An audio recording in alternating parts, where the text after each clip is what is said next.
আবারও ফিফার সেরা খেলোয়াড়ের পুরস্কারের দৌড়ে লিওনেল মেসি।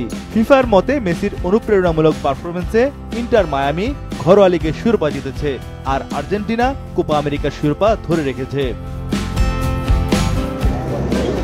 গেল মৌসুমে জাতীয় দলের হয়ে কিছু না জিতেও শুধুমাত্র ইন্টার মায়ামির পারফরমেন্স দিয়েই সবার ভোট পেয়ে সেরা হয়েছিলেন মেসি, যা নিয়ে সমালোচনা হয়েছিল অনেক।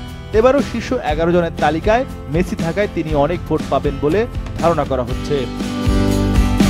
সেরা 11তে রয়েছেন ফ্রান্সের কিলিয়ান এমবাপ্পে, ব্রাজিলের ভিনিসিয়াস জুনিয়র, নরওয়ের আর্লিং হালান্ড, স্পেনের রদ্রি, দানি কারভাল, লামিনে ইয়ামাল, জার্মানির টনি ক্রুজ ও ফ্লোরিয়ান ভির্টস, উরুগুয়ের ফেদেরিকো ভালভার্দে ও ইংল্যান্ডের জুড বেলিংহাম। 2023 সালের 21 আগস্ট থেকে 2024 সালের 10 আগস্ট পর্যন্ত পারফরমেন্সকে বিবেচনায় আনা হয়েছে চূড়ান্ত মনোনয়নের ক্ষেত্রে। কাতারের অ্যাসপার একাডেমির 2 দশক পূর্তিতে সেখানে হবে এই অনুষ্ঠান। তবে সব ফুটবল সুপারস্টারদের আমন্ত্রণ জানানো হয়নি। অনুষ্ঠান হবে ভার্চুয়ালি, দেখা যাবে না টেলিভিশন পর্দায়।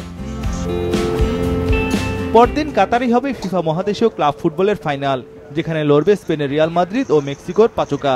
এ থেকে অনেকেই ধারণা করছে রিয়ালের 2 খেলোয়াড় ভিনিসিয়াস বা বেলিংহাম কেউ এটি জিতবেন। এর আগে ব্যালন ডিওর অনুষ্ঠান বয়কট করেছিল রিয়াল মাদ্রিদ। এবার রিয়ালের পুরো দল কাতারেই রয়েছে। রিয়ালকে পেতেই নাকি মাত্র 2 দিন আগে তড়িঘড়ি করে এই অনুষ্ঠানের দিনক্ষণ চূড়ান্ত করেছে ফিফা।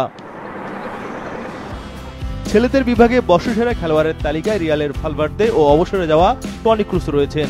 এমবাপ্পে বর্তমানে রিয়ালের খেলোয়াড় হলেও এই পুরস্কারের সময়সীমায় পিএসজির হয়ে খেলেছেন সিংহভাগ সময়। দ্য বেস্ট অ্যাওয়ার্ডে ফিফা মেন্স প্লেয়ারের পাশাপাশি আরও 10টি পুরস্কারের মনোনয়ন তালিকা প্রকাশ করা হয়েছে। এর মধ্যে ছেলে ও মেয়ে 2 বিভাগে বর্ষসেরা খেলোয়াড়ের সঙ্গে বর্ষসেরা কোচ, বর্ষসেরা গোলকিপার রয়েছে।